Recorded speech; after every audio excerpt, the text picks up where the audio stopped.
各位网友，大家好，今天是2020年7月31号，星期五，欢迎大家参加王健每日观察直播2的节目。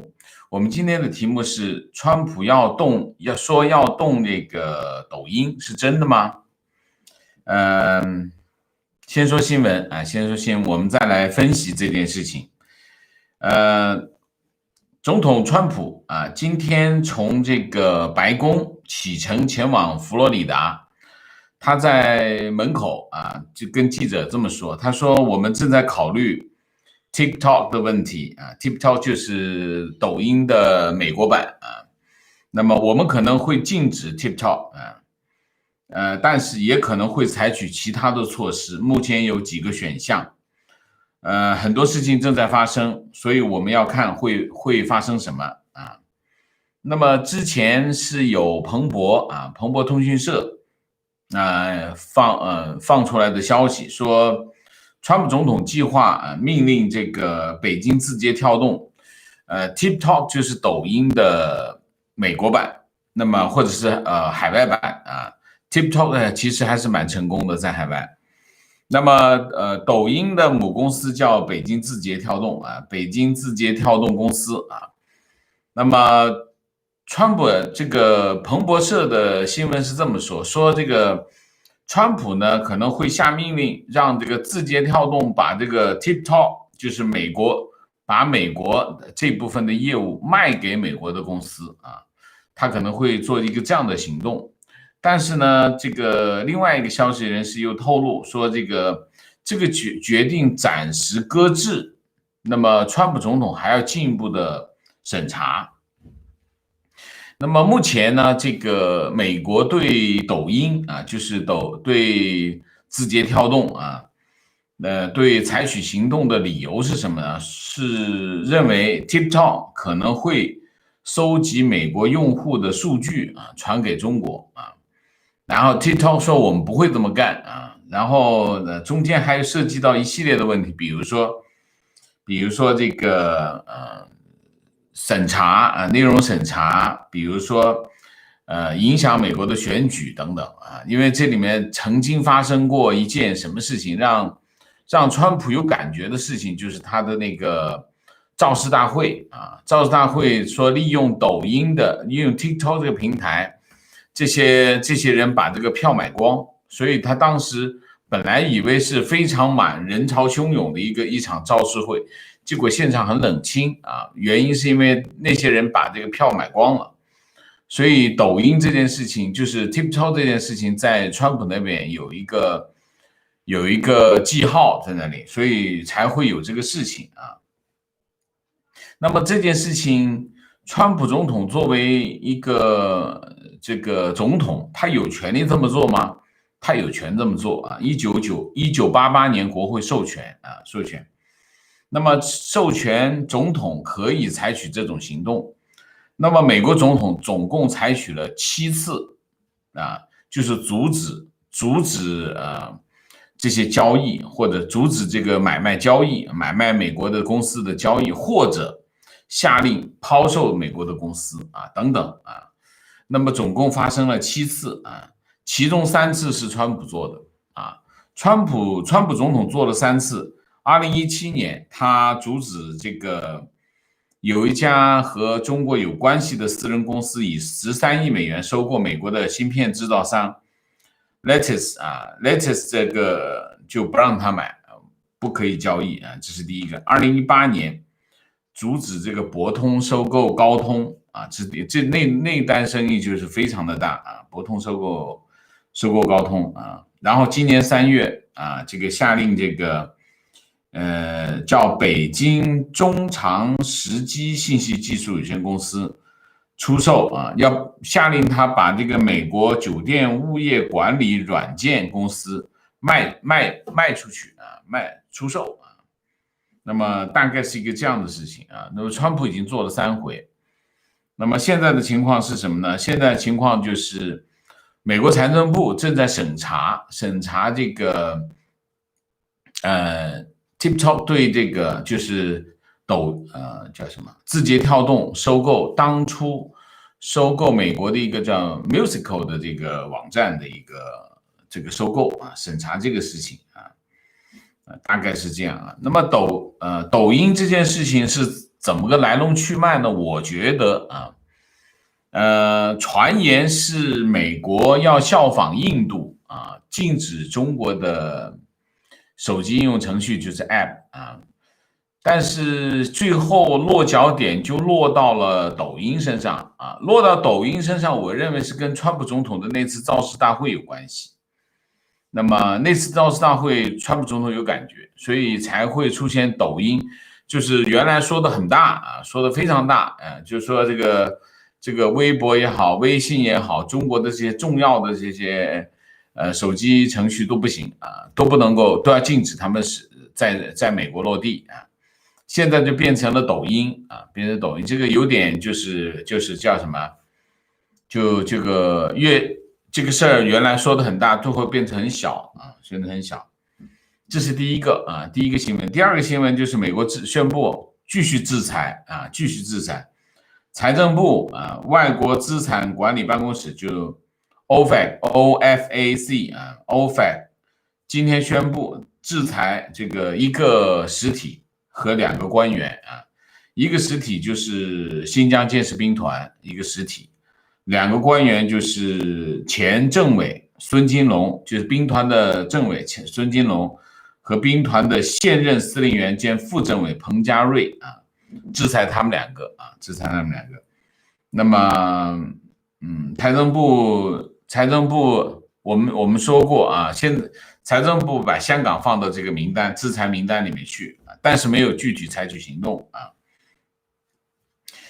今天大概新闻重点新闻就这2个啊，重点我对这个新闻基本上有一个感觉啊，最近有一个感觉，从哪里开始呢？从外交战啊，外交战。美国在上个星期突然关闭了这个中国的一个总领馆啊。那么关闭这个总领馆之后呢，中国呢反制啊，关闭了美国的一个总领馆。关闭了美国总领馆，理论上来说，美国肯定会有更进一步的行动啊，然后就传出消息来说，这个美国可能会限制中国驻美国这个使领馆的总人数，但是呢，这事儿就没下文了啊，这事儿就没下文了。这件事情，有点奇怪，为什么有点奇怪呢？就是说，美国既然你要对他采取行动啊，那么对方反制你了。对方反制你之后，如果你不再采取行动，那等于就是没有采取行动。那你当初为什么采取这个行动？这是个很奇怪的行为啊！这个行为非常的让人觉得很意外啊！就是说，这个有点虎头蛇尾。那么你可以看到，上个星期国务卿蓬佩奥发表了一个那么气壮山河的这个演讲。演讲完了以后也没有什么行动。你看今天虽然说在新疆的议题上又采取一个制裁行动，这有点奇怪吧？在新疆议题上面，美国采取了4次行动，有4次行动，每次行动都是这种级别的行动，就是限制签证啊，然后就制裁某个官员啊。新疆这个议题用了4回，你为什么不一次性的把这4个动作全部一次做完呢？我就觉得有点意外，这是第一个。第二个，如果真的要采取行动的话，现在最关键的点在哪里？在香港。香港自从这个5月28号，川普总统在玫瑰园做了一番讲话之后，香港议题到现在都没碰一下。没有碰一下，你就感觉香港的事情，他就是等于把这个栏杆放起来，立起来，中国的车辆陆陆续续的就开过去了，他根本不放下来，根本就没打算放下来的感觉，就在放行，让中国把所有的行动做完吗？没有动作，没有任何动作。川普总统到现在，从5月28号开始啊，5月28号讲完那番话之后，到现在他一个香港 Hong Kong 这个词汇他都没碰过，没讲过，他绕着走。你看，从5月28号到现在发生了多少事情？就在香港，我请我们的网友千万不要讲我是因为来自香港，所以我才这么讲，不是的，我讲的是这是川普总统的对华政策的问题啊。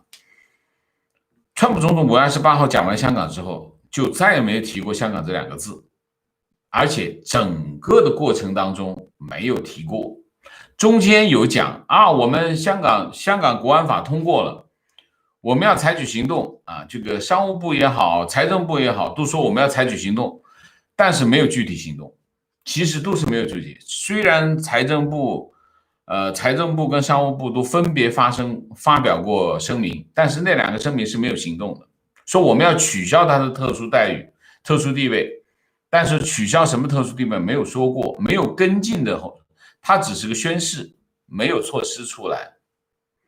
所以你可以看哈，川普总统整个的中国政策，你可以看的，从目前来看，第一，雷声大雨点小。雷声大在哪里？大在这个蓬佩奥国务卿啊，蓬佩奥国务卿的这个声音非常大，然后到处穿梭，跟大家谈合作啊，怎么样建立盟友。那这雷声大雨点小，就是你看那么大的声音，然后就制裁一个兵团。大家知道兵团是什么吗？兵团是个省级单位，实际上是中央政府控制新疆的一个机构。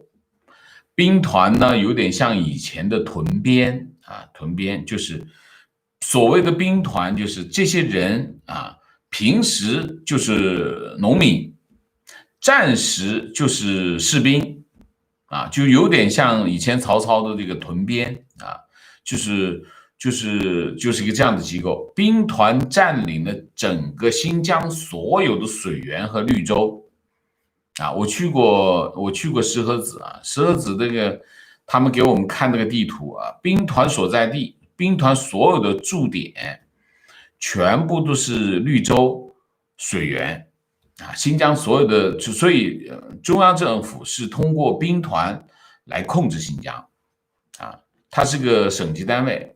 它有多高的地位？它没多高的地位，它就是生产单位，它就是个生产单位，不打仗它跟没有一样，它就是个生产单位。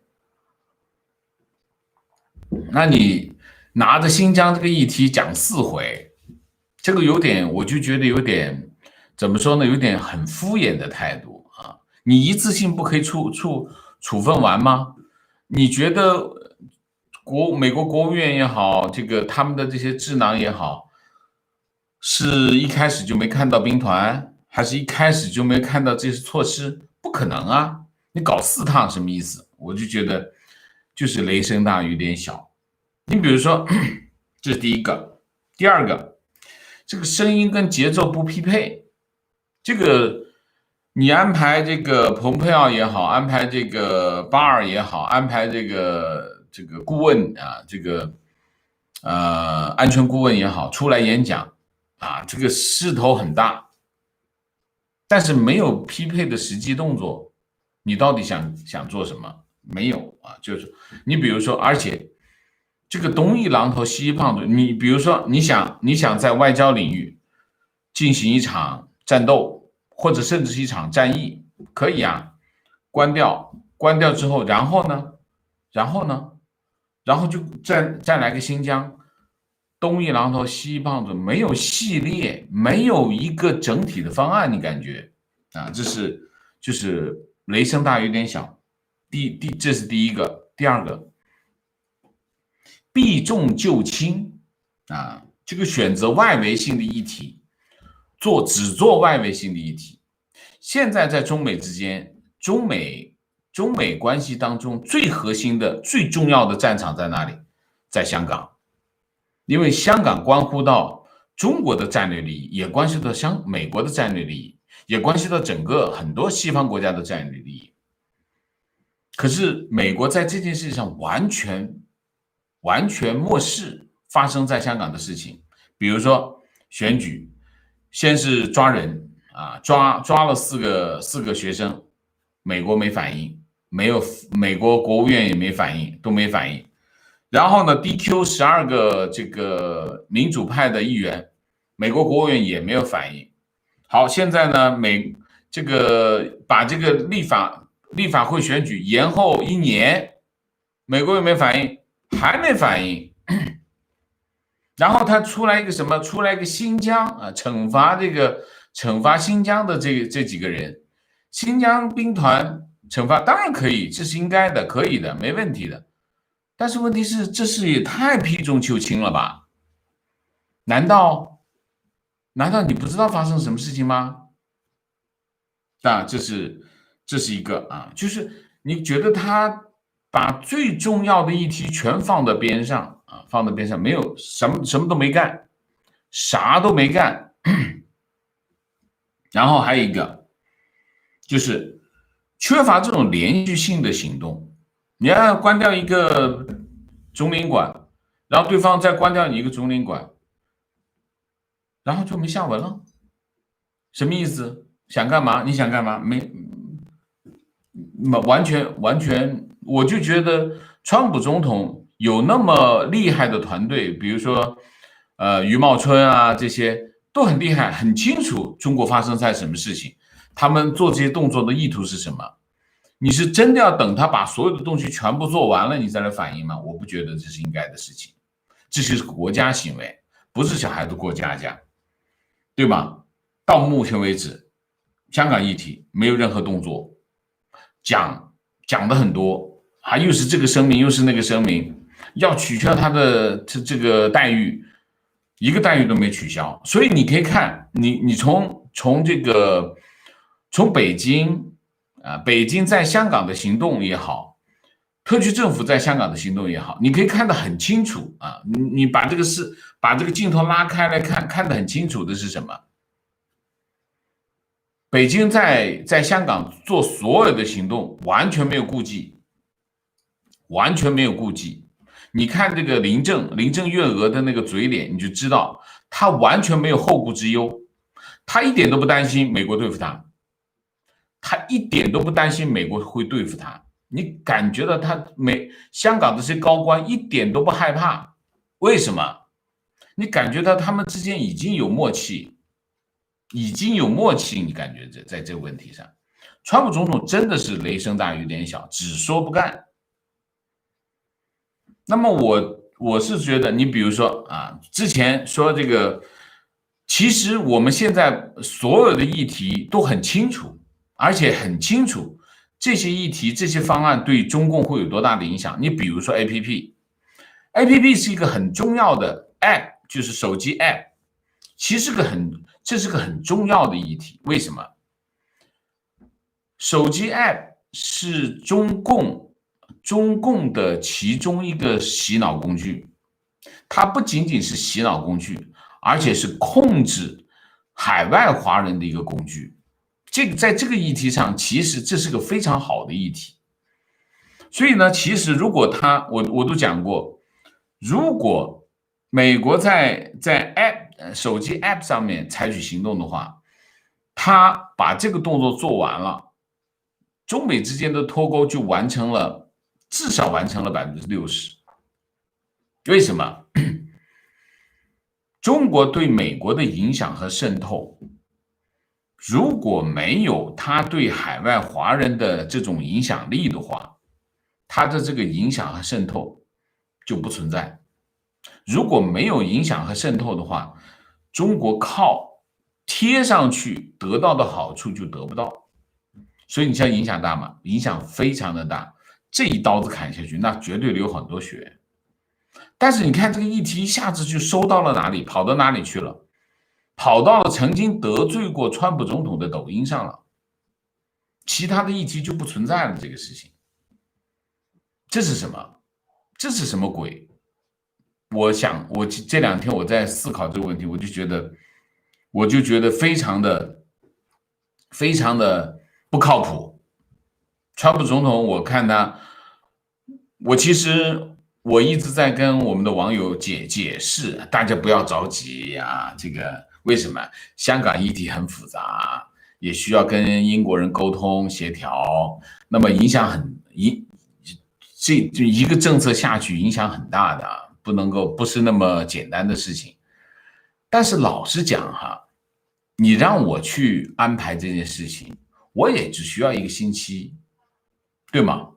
你想一下，你让我来安排，你告诉我，川普总统，你告诉我，你想打到什么程度？1到10，你想打3，行，我就可以拿出一个3的方案来，我一星期拿出一个方案来。你说我想打8，我就打到8；你想打到10，我给你打到10，没问题，这个一点都不困难。我相信美国白宫里面绝对大把人可以做到这一点，一个星期足够了时间。可是你现在这么长时间了，5月28号、5月29号到现在多长时间了？什么方案都出来了，好吗？你看中共已经把这事情全办完了，现在都已经开始这个立法会选举都已经延迟1年了，你还没想好，这什么情况？对吗？你说，比如说，你要了解手机 App 在这个议题上对中国有多大的影响，我一星期可以拿出一个报告来告诉你这件事情有多大的影响，你信不信？我一星期可以拿出一整套方案来，你给我10个人，我保证能做到。美国有这么多的资源，白宫有这么多的资源，做不出来吗？这个报告就简单3句话就能把这个事情讲清楚，讲给你听，让你搞懂手机 app 有多影响有多大。所以在这个议题上，我就觉得就是说雷声大雨点小，避重就轻。然后我今天看到一个新闻，我就觉得还是有点问题，因为川普总统一直讲啊，前一阵子让我非常欣慰的一件事情，川普总统在这个记者会上讲，说这个中美贸易协议对我没那么重要了，大家都会觉得原来这件事情川普总统已经放下了。但是今天我看了一个新闻，我就觉得川普总统没说实话，说什么呢？我讲个新闻给大家听。中国进口商在过去8个星期从美国订购了超过25亿美元的大豆。随着这个巴西在南半球啊，它的这个季节供应收尾，下半年中国在美国采购大豆的力度还会增加，这是第一个。第二个，那么路透社说要让大豆进口量达到365亿美元的一半。那么中国必须在7月份到12月份每个月采购28亿美元的大豆。可能川普总统在等这个。第二中国还加大了对美国玉米的购买为什么？因为中国玉米库存减少，玉米价格暴升，5年涨到5年来的新高。然后这个大连商品交易所玉米的期货价格涨了27%截止7月16号，中国从美国购买了210万吨玉米，去年买了多少？去年31万吨这是一个。然后中国农业农村部7月份表示，2019年到2020年销售年度中国将进口玉米600万吨。中国现在已经买了210万吨从美国比原来预期的高出50%，创历史新高。为什么？粮食欠收。所以中国你看，中国天天讲这个粮食丰收今年又增产这都骗人如果全增产，年年丰收，年年增产，你还买那么多粮食干什么然后呢，第三，中国加大了美国肉类的进口，5月份肉类进口创纪录，超过12亿美元的猪肉但是呢，还是相对于2017年还是少不够。为什么？肯定是因为第一季度买的慢啊，就现在这个情况。我就觉得呢，这个川普总统到目前为止，就是我没有看到，我们还是没有看到他实际的行动，他真正选择和中国进行对抗，实际上有三种选择三种选择。我说对抗模式，第一种对抗模式就是制定政策，比如说签证政策，因为签证政策一出来，它是一个可持续的影响，它会产生可持续的影响啊。这是第一个，就是制定政策这是一个政策的影响最大，因为它会改变很多的事情的局面。你比如说签证政策，你把签证政策一定下来，后面持续会发生。它政策是最重要的这是第一个。第二个，制造事件，比如说关闭总领馆，这就是制造事件。当然，这个制造的事件可以演化成一种政策。你比如说，你要是关我的，我继续关你的，关到大家没有，就剩下大使馆为止，这就变成了一个政策了它就会形成一个持续的影响所以发生事件这是一个。然后呢，第三个是什么？第三个就是改变对方的这个相处模式。就是说什么意思呢？就是一个是事件，一个是政策，还有一个就是改变对方的地位。从根本上来说，就是改变对方的地位，就是我怎么去看待你。因为不同的对象有不同的对待方式，如果我改变了你的定位，我就改变了对待你的态度和方式，这个是更长远的改变，就是这是战略性的战略性的。那么你可以看到，川普总统从他说这件事情来看，你比如说疫情他天天在讲，疫情是中国搞来的，疫情中国要负责任，意思就是我不用负责任，因为中国要负责任，这个责任不在我，在中国。可是他讲了这么长时间，从这个美国开始疫情爆发到现在，川普一直在这么讲，但是川普就没有讲过一句话，中国要为此付出代价，我怎么去让他付出代价？没有，完全没有。他只是想把这件事情的责任推给中国。但是如果你认为中国对此要负责任，那你就应该采取行动让他付出代价，让他为此买单没有，为什么？不知道，我不理解。那也许他是不想在这个问题上产生议题，理论上他应该很着急产生议题。为什么？选情落后，选情已经落后到他自己都没有信心了。为什么？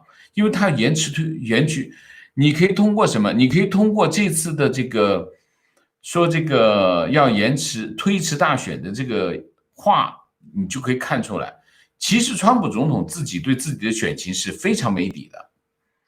任何对选情有信心的人都会希望尽快选，对吗？是不是？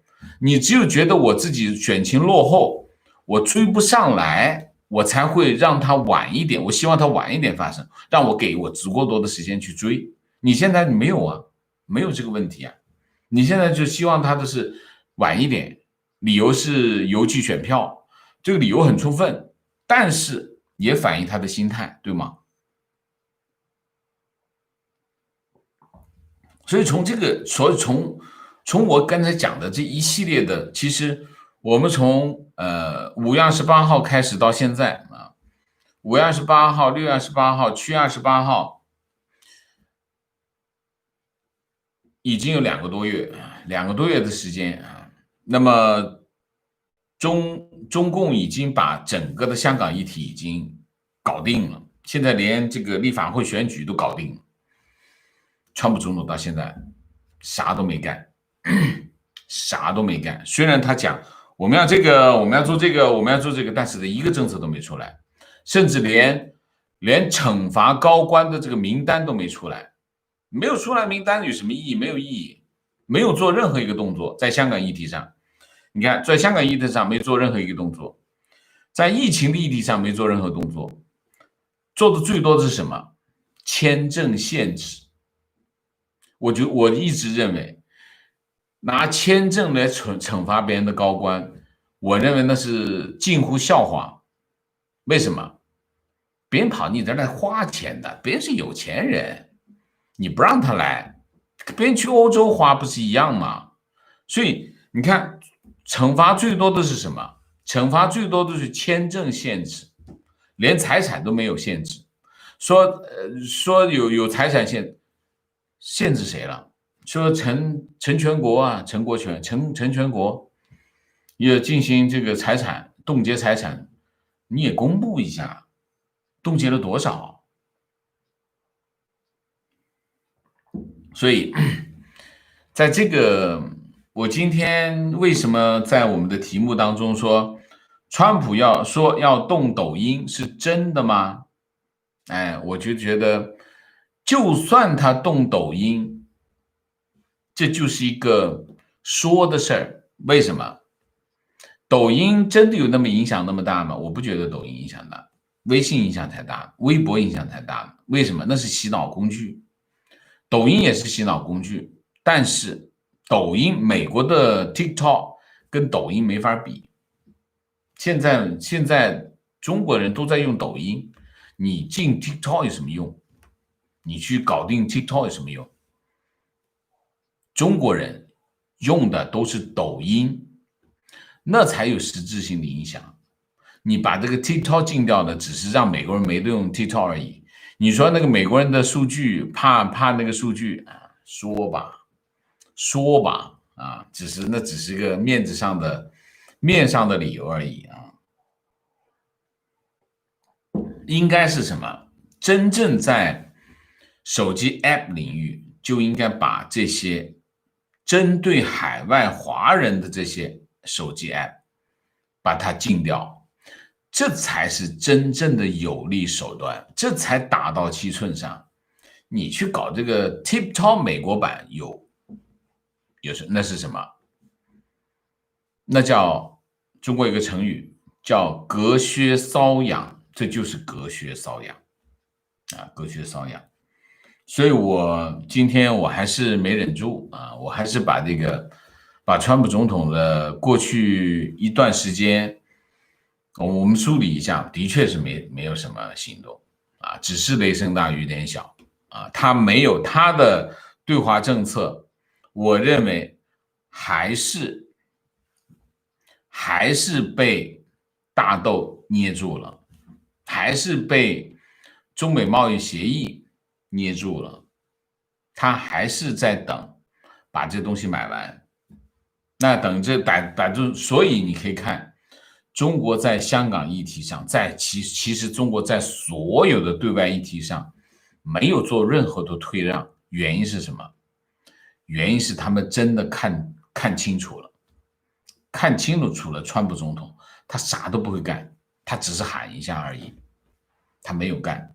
我不觉得我老实讲，我今天就是从林郑月娥宣布推迟立法会选举，推迟1年，新闻到现在我没有看到美国国务院的任何回应，我非常失望。为什么？你想一下，这是个什么事情？这是个非常震撼的事情。如果美国不做反应，其他西方国家反应会非常的弱。那你想想，这么大的一件事情，美国不做反应，他只是出了一个，我认为新疆对付这个兵团没有错，是正确的，但是你可以一次性出来好吗？你这挤牙膏，今天挤一点，明天挤一点，一个新疆议题你玩4回，什么情况啊？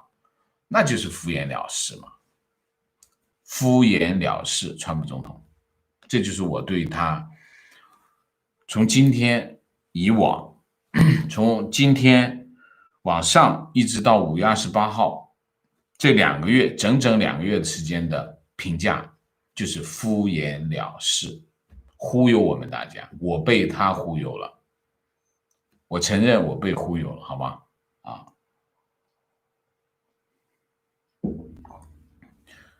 ，3个问题，川普总统的对华政策有3个问题。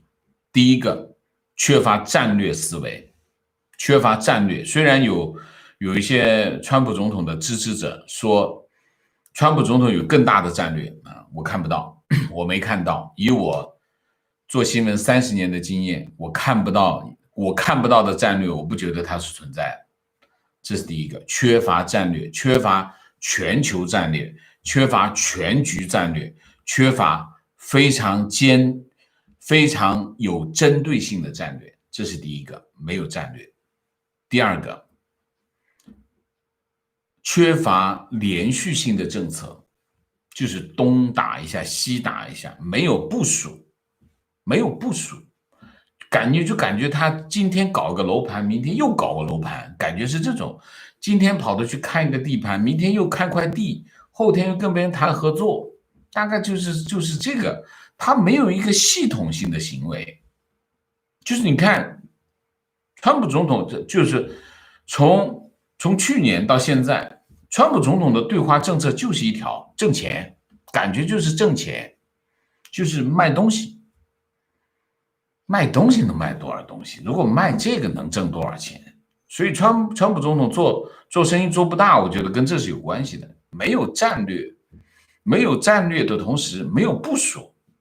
今天想起一出是一出，明天想起是一出。你比如说，你把这个总领馆关了，你一直在外交领域打一仗嘛，对不对？你既然想关它，那你就是把所有的中共在美国的整个情报网给它摧毁掉，对吧？你看，真正的情报网在哪儿？不在这个叫什么？不在那个旧金山，在纽约，对吧？大家都已经帮这功课都做好了，那就是关纽约，直接把纽约关掉嘛。纽约美国最大的总领馆，结果没下文了。你把它关掉，他把你成都都关掉，关掉之后没下文了。那你为什么当初要关？如果当初你是想惩罚他，是想搞他，他搞回你，你打了他一拳，他打回你一拳，那你就忍了吗？所以缺乏一个部署，没有部署，这个真的浪费这个美国这帮精英的能力，真的是浪费美国精英的能力。我知道这些富二代就是这个特征。我认识这些人，我知道他们的行为模式，他不需要逻辑，从他的成长过程，他是不存在逻辑的，所以他就行为没有逻辑啊，所以很浪费这个白宫的这些精英们的才能啊，这是第二点啊。第二点就是没有连续性的动作，没有一个战略部署啊。第一个没有战略，第二个没有部署，第三个是什么？第三个就是还是怎么说呢？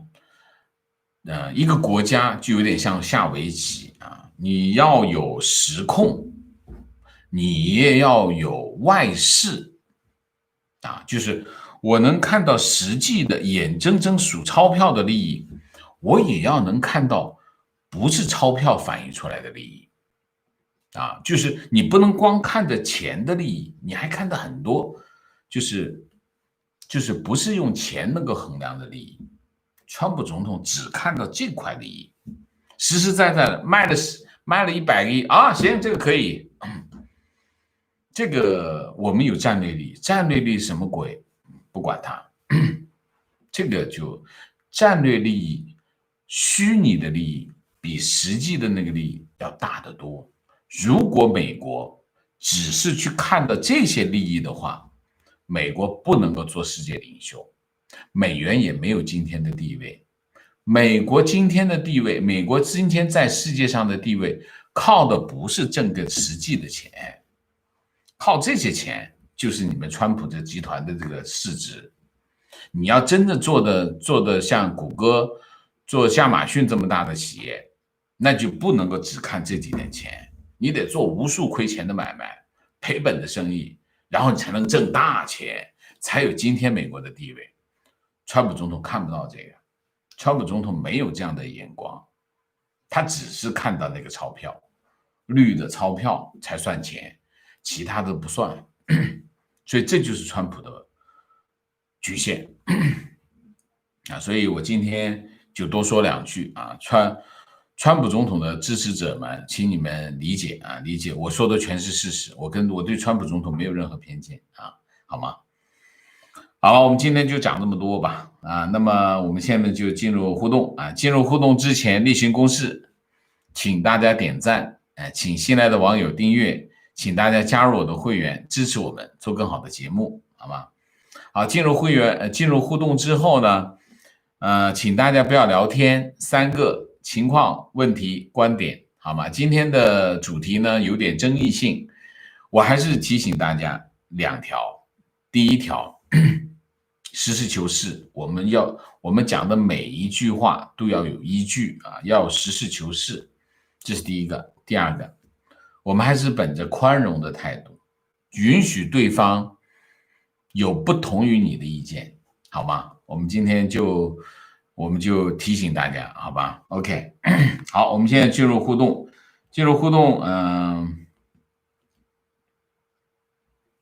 好，明谢三门高，谢谢 Deep Sea， 谢谢杨玲玲，谢谢归人111，谢谢，非常支持王老师。王老师是同类视频当中唯一敢批评、质疑川普的，其他频道只敢批评中共，变成了川普的舔狗。事实上还在搞个人崇拜，没有真正的体会民主。大赞王老师，谢谢，谢谢你我是有一句说一句就说川普总统的政策是对的，我是支持的川普总统如果政策不对，不管是谁，我都会批评张涛，谢谢。短视的川普如果还在关注粮食和大豆购买上，最终会受到更大更多的恶果明超，谢谢。Renee Mac， 谢谢。归人111，谢谢。川普确实应该被批评一下，既然所有的方案都能在半个月出台，为什么迟迟拿不定主意？难道风象星座双子座的选择困难症和岁月静好症又犯了？还是那句话，干不好就下台，换一个狠一点的天蝎座上台。风象星座心太软 ，OK， 这叫风象星座吗？我不懂这个提问：今天刷抖音看到一些平时被和谐的声音，请问王老师，这是春江水暖斗先知的节奏吗？不是，肯定不是只是平时会被和谐，今天为什么没和谐？不知道，但肯定不是你想的那样观点：美英在香港那么多利益，自己利益不撤，损失太大了。王老师心太急，但是急不得蓬佩奥应该不会手软，他一直在给别国打气呢。川普也需要时间，需要什么时间？你说来听一下。我都说了，你给我1星期时间，我可以把方案给你。1星期时间我就够了，给我10个人给我10个人，我1星期可以拿方案给你。川普还需要什么时间？你说需要什么时间？英国都准备派航空母舰去了，英国已经不需要你做工作了，那你还需要什么时间？我不理解，真的不理解。我不是着急大家不要以为我是在着急，不是的，我是看到这件事情发生的进程的判断所以这里面我请大家，如果你还在判断我们就不要讨论，我不是拿来作为议题给你讨论，我们要讨论川普，行吗？所以从现在开始，所有议论我的我都不念 ，OK 好吗？有点理解观点，有点理解王先生的着急，我没有好吧？最近看到华为和高通达成协议，有点看不懂了。观点：迟到的正义不再是正义，等等等，等到世界毁灭吗？中共可不会等。王 Sir 已经解释很多遍了，对香港的确行动越晚，会影响美国自身的利益。当然，观点也不能怪美国的西方盟友，比如欧盟，不能信任川普。如果我是默克尔，我也会考虑，要是我在美国的鼓动下跟中国翻脸了，回到美国又在桌子底下跟中国勾兑，我不是被卖了吗？观点，川普善变又没有战略，他的美国优先让盟友心寒。如果他能够稳定可预测的战略和政策，人家才会站在你那一边。否则万一选了边，川普的政策又变了，那盟友不是里外不是人，得罪了中国又被美国耍。观点，我觉得美国给中国这么多时间搞香港也不是坏事，中共的真实嘴脸彻底暴露了，再也藏不住。需要这样吗？你觉得这是真的吗？我不相信。这样好吗？那里有700万香港人，这样好吗？你觉得？如果需要700万香港人付出代价，让大家看明白中共的嘴脸，那也太弱智了吧？中共嘴脸早就已经看到了嘛，从他实施港版国安法那天开始，中共的嘴脸已经看到了，还要等吗？还等什么呢？我不知道等什么。观点，给中共喘息的机会，美国将会付出更大的代价，非得给毒蛇咬自己的机会。观点，不得不承认，习近平、王毅、杨洁篪近期对美政策非常成功，非常对，我是觉得他们真的是捏住了川普总统的要害啊。观点，制裁政策在推出前要考虑正反影响，尽量完善细节，推出后到充分发挥作用也需要一定的时间。到目前到大选还有一段时间，节奏感很重要啊，让民众有期待感，然后越靠近大选越重磅出击，高潮迭起，这样才有利。OK， 观点，美国的民意显示和中国维持竞争性关系是主流，政策也需要克制，不能走得太远太快，否则会引起相当一部分人的不满。这部分人包括相当部分金融和实业界的人，都是很有影响力的人物。OK， 提问，美国一有观点，美国一有激进行动，美股就跌，一沉默，股票就回升。王生观察到吗？千万不要这样想。为什么？你不信？如果你按照这个节奏去买股票，你看看会怎么样？我保证你会赔得很惨。千万不要这样想啊！是这样的吗？肯定不是。为什么？如果股市那么容易预测，要巴菲特干什么？肯定不是这样啊。观点，其实现在川普的策略是有迹可循的。从国际环境的角度，美国采取了联合各个盟国对中共进行步步紧逼的策略。你看，在外交上，中共的运作空间越来越小。另一方面，美国采取把中共和普通中国人区分，又在中共内部把习孤立出来的策略，对新疆相关人员接连制裁是这方面的发力。你看，中共最近的宣传已经能感受到习的慌张和紧张，说明中共内部对习的压力加大。这些都能看出美国政府现在政策在起作用，尽管表面没那么轰轰烈烈。我觉得你讲的这个慌张跟紧张有什么证据吗？你觉得他哪里慌张紧张了？这是第一个。第二个，中共的运作空间越来越小是什么意思？我没看懂。你说空间怎么小了？他去不了日本，还是到不了美国，还是去不了欧盟？没有啊。中共的运作空间怎么个小法？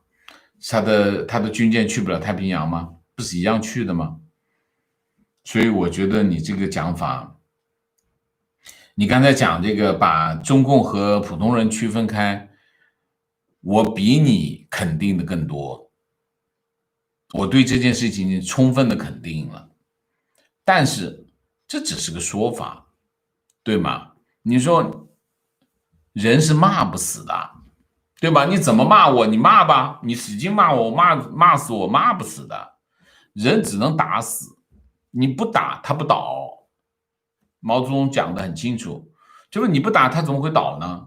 所以你想想啊，他已经在运作，你现在就有点像中国功夫啊，左耍右耍，你不一巴掌打上去的，他怎么会痛呢？他不会痛的嘛。你现在是在对抗，这是对不对？你说要节奏，我没看出来，你想一下，现在几月份？现在已经是8月份了。你真的要对对方采取行动的话，你现在不采取行动的话，你要结果的。你如果没有结果，你采取行动没有意义，你只是大家看见你在这一场对抗而已，没有分出胜负来，你在选票上并不能得到什么好处。所以你说8月份了，你11月份选什么情况？你说还要什么节奏？你以为两个国家之间的互动就像小孩打架一样吗？啪2下就打完了？不会的，它需要很长时间的。所以我不觉得这里面存在你所谓的节奏，我也不觉得你看到习很慌张很紧张，我没觉得习很慌张，我觉得习在香港采取的那一系列行动有条不紊的在发生，不着急，很有节奏。我看的北京的节奏比白宫的节奏更明显、更清楚、更清晰。白宫我不觉得他有节奏，因为他啥都没干，有什么节奏呢？对不对？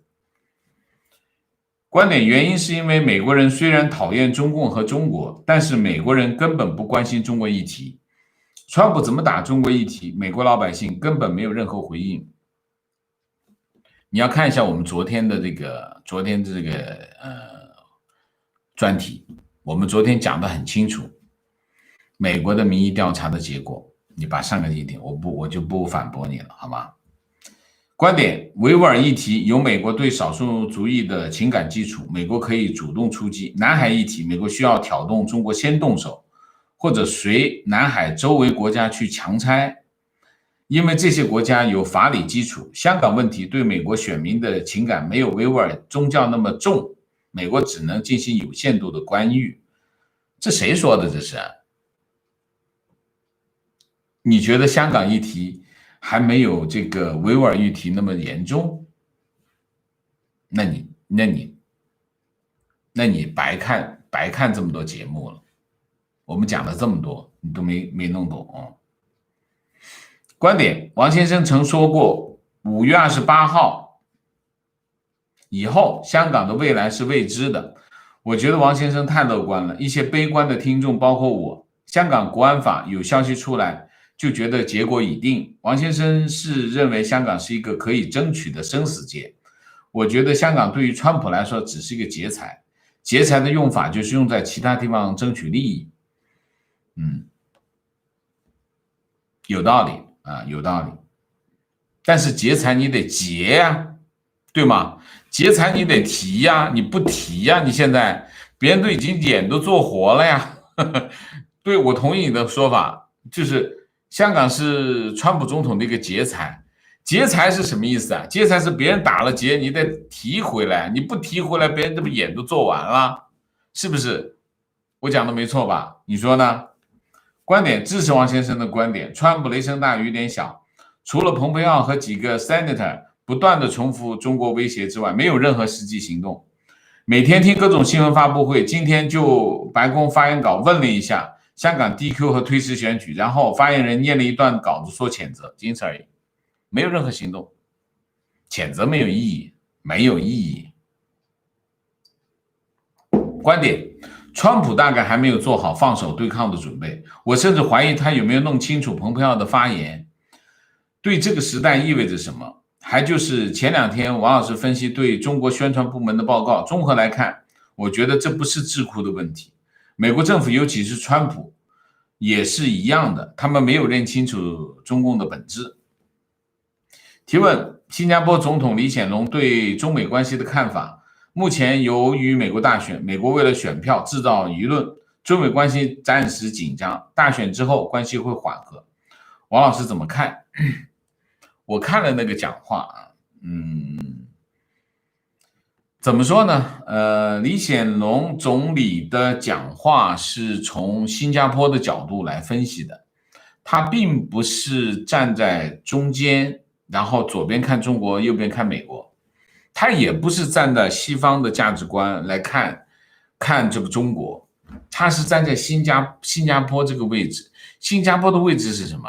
新加坡的位置是紧扼守马六甲海峡啊，它是一个非常重要的战略据点。但是呢，它在亚洲，离谁最近？离中国最近，所以新加坡是不能得罪中国的啊，新加坡绝对不能得罪中国。虽然新加坡提供军事基地给美国给美军啊，但是他也不能够得罪中国。为什么？因为他还不确定美国的国策是什么。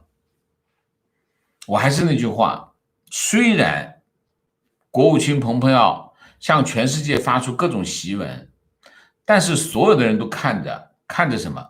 看着白宫你到底干什么？你喊了，我们要飞机，我们要大炮，我们有导弹，我们准备打他，你得打呀！你到现在你啥都没打，我凭什么跟你跑？所以欧洲也好，这个新加坡也好，其他的国家也好，不是在切身利益之下都不会跟着跑。现在你可以看得很清楚，英国跑得是很快的，为什么？因为跟英国有关系啊，香港议题跟英国有关系，所以英国毫无选择，他必须出来，否则他会失去道义上的支持的啊！别以为道义上的支持不重要，非常重要，对一个国家来说，道义是非常重要的。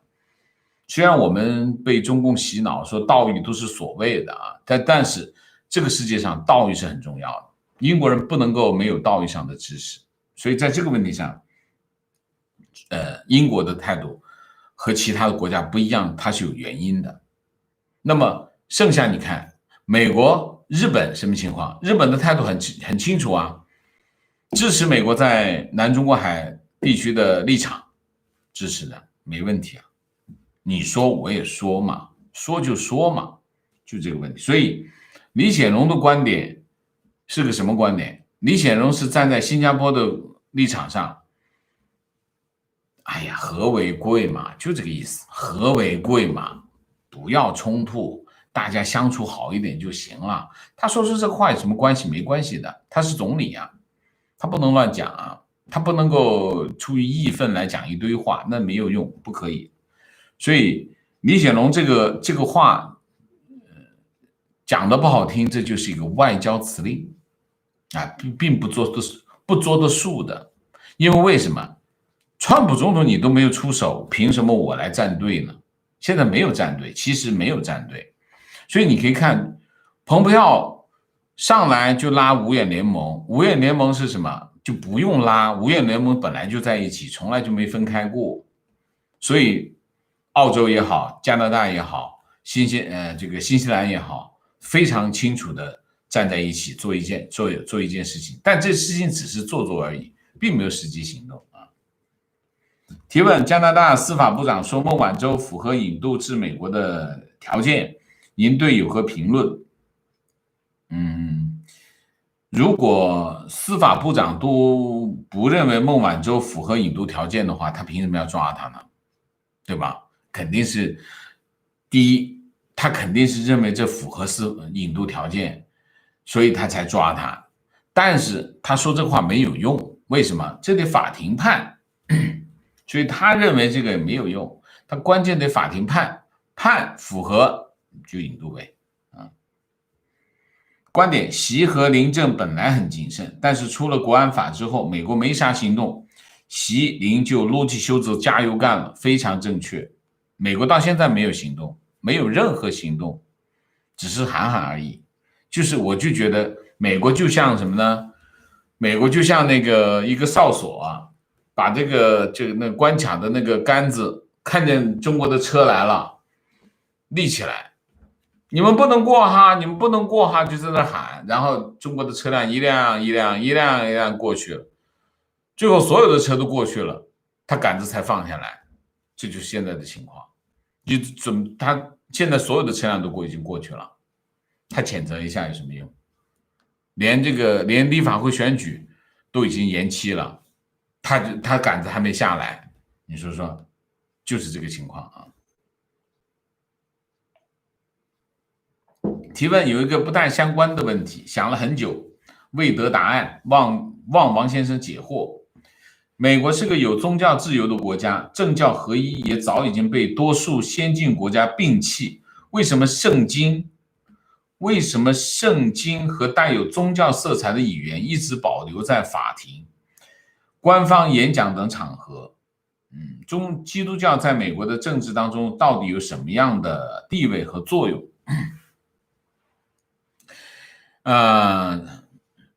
你知道什么叫政教合一吗？你首先搞清楚什么叫政教合一。我举一个例子，沙特阿拉伯就是政教合一的国家，伊朗也是政教合一的国家。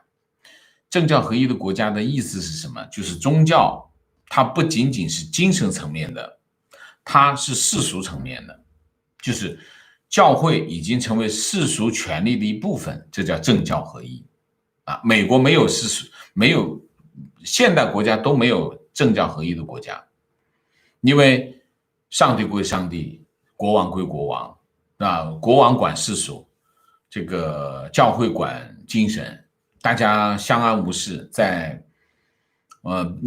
教会不会管到世俗上面来，世俗也不会管到教会上面去啊，这就是一个正常的国家。那么为什么美国还有一些语言？那当然，它的精神层面是来自宗教的呀，所以宗教并不是说你任何地方都不会反映它，它会反映它的精神层面的东西，会在你的日常生活当中，在很多地方都会出现的，这个不奇怪。只不过因为你生活在一个无神论的国家当中，你对这件事情觉得不能理解。但是如果你从小就是生活在一个有宗教信仰的家庭，你对这种事情你觉得非常正常啊。你比如说，我要宣誓，我以什么为宣誓？你最重要的是什么？当然，如果对一个有宗教信仰的人来说，或者一个基督教徒来说，我以圣经来宣誓，那肯定是你最重要的东西啊，对不对？所以这个可以理解的呀。情况，德国暂停和香港的引渡条例，这是不是说明德国也要站队了？微博小粉红鼓吹中德友好，现在无所适从了。我觉得德国暂停这个引渡条例是特区政府逼的。为什么？美国庇护了其中应该是两个吧，就是他们通缉的人。那你通缉他的人，你一通缉他，如果你不暂停这个引渡条例，你得把那俩人送回来，是吧？所以他一通缉他赶紧宣布暂停吧。我觉得应该是一个这样的关系吧。如果他不通缉这两个在德国庇护的这两个人，那他可能就不会那么快宣布暂停这引渡条例了。我估计可能是这样。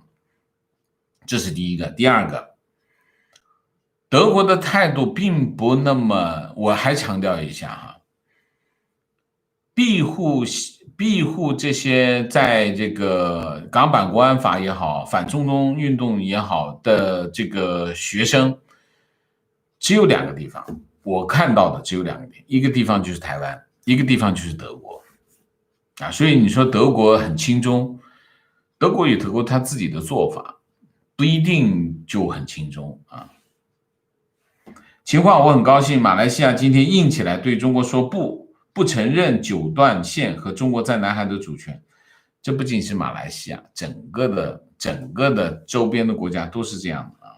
情况，香港很多国际公司已经在迁移，目前新加坡、东京、首尔、釜山都在竞争，但新加坡是胜者，所以那个李显龙就说啊，我们不谋求取代香港，所以他才这么说的嘛，是吧？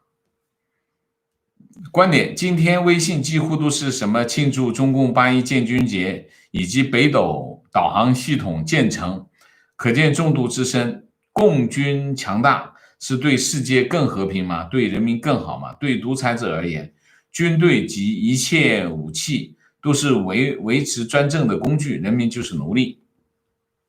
观点是的，老师，我是昨天提问香港官员为什么不怕的，因为我感觉香港是一个观察窗口，因为新闻报道多，现在真的感觉香港的官员一点都不害怕，一点怯都不露。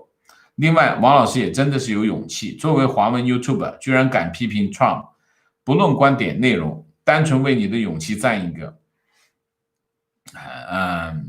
我批评川普不是今天啊，我从去年就开始批评到现在，我从来没有停过。虽然我们有一些川普的支持者不赞同我啊，但是作为一个专业的媒体人，我不能够隐瞒我的专业立场和观点，所以我认为有必要指出来的，我一定会讲啊。所以大家赞扬我的勇气，我感谢，但是这是我的本分，我必须做，并不是因为我个人的情绪啊。王老师加油！我爸妈每次从国内来看我的时候，都要日夜补课王老师的视频。他们俩都是77届文革后恢复高考的第一届大学生，后来双双当了教授，抱着一腔热血在大学教书育人。但是他们渐渐看清了 CCP 的丑恶嘴脸，也对国内的高等教育的腐败黑暗失望透顶，所以10几年前就不顾全家人的反对，把我送到美国读书。我现在真的很感激他们，把我送到一个民主自由的国家，非常好。77届老三届的人就是牛啊！我很敬佩他们。中国的老三届都是很厉害的人啊。观点：中国互联网高科企业背后基本都是华尔街基金的利益，美国政府如何禁他们？那你就搞错了政府跟这些企业的关系了啊。观点：抖音目前还是一个主要由中国产业基金投资的私有性质公司，但它的投资人里面有相当一部分基金的资金来源是美国地方政府和美国养老金。在抖音上市之前，这些美国投资无法退出，美国下架抖音是要承受损失的是下策，最好的方案是把抖音海外剥离出售给美资企业，相信在美国政治压力下可以达成剥离出售的协议。提问：王先生可以考虑建一个会员网站，把 MP3 和视频放在里面给会员下载，另外可以提供一个 PayPal 账号，让我们直接支持你。我猜 YouTube 会 take a haircut， 我们是有 PayPal 账号的啊，这是第一个。第二个，我们下面都有介绍我们的 PayPal 账号，如果有网友要支持我，可以用 PayPal 账号。当然我在这里特别感谢啊，也就是说还是有很多在 YouTube 上面不方便打赏的网友，一直以来在支持我用 PayPal 账号啊，所以我特别感谢一下啊。建一个会员网站，我们正在准备这件事情，但我不会建一个会员网站，我会弄一个账号让大家下载就好啊，就主要是方便大家使用啊。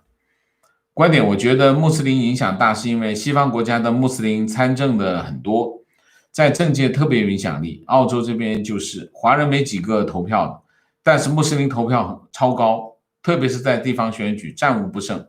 华人就能干什么呢？去收买这些穆斯林的政客，所以澳洲每一个穆斯林政客旁边往往站着一个华商。原来是这样。所以我记得前一阵子我们有一篇文章啊，我们在社区里面的文章啊，就是讲怎么做一个美国人或者做一个海外华人。那篇文章被五毛疯狂的攻击啊。我还是那句话，你到了美国，或者你到了澳洲，或者你到了加拿大，你就要变成一个加拿大人、美国人、澳大利亚人。这是你的本分，如果你不想这么干，你就不要去，这是最重要的啊。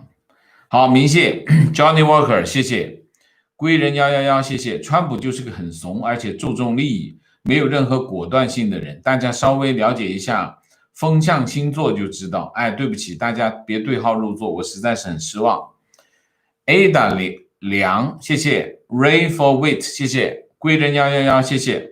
我是学男女吸引的一个成熟有魅力的男人，必须要果断有主见，比如午餐吃什么5分钟之内决定。很显然川普既没有果断也没有主见。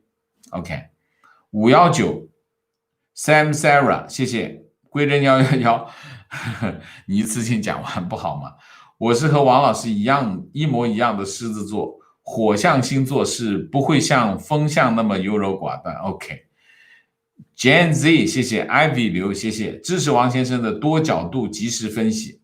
很多华人认为川普就是中国人民救星和彻底的反共总统，真的是荒谬的逻辑。贵人111，谢谢。我们需要一个右派太阳摩羯座、处女座、上升星座天蝎座的总统。从目前来看，蓬佩奥是摩羯座，是个非常不错的人选，好吧？贵人111，谢谢。他们支持川普是因为没有任何选择，历史上做坏事，什么中美建交啊什么的，全是民主党做出来的，所以他们是对民主党失望。支持川普哪儿去了？你找不到了，好吧？那我们明线就到这里，感谢大家的参与啊！我在这里再多说2句。第一句话，不管怎么样啊，川普总统肯定是做过一些我认为非常不错的决策的啊，在这个问题上，你们可以去看我们过去的视频啊，我不是往回兜啊，就是说川普的正确的决策，我还是肯定的啊，这是第一头。第二头，我认为我为什么会有一个这样的判断，就是我从5月28号到现在，实实在在的行动真的没有，所以我不是着急，我是告诉大家我的一个专业判断。大家可以接受，也可以不接受，没关系。我是提供大家一个参考意见，好吗？每个人都可以坚持自己的看法，包括我。那么你也可以告诉其他的人你的看法，其他人也可以接受，也可以不接受，好吗 ？OK， 我们今天的节目就到这里，感谢大家的参与，我们下个节目再见。再见之前，请大家点赞，请新来的网友订阅。请大家加入我们的会员，支持我们做更好的节目，做更好的自己。谢谢大家，谢谢。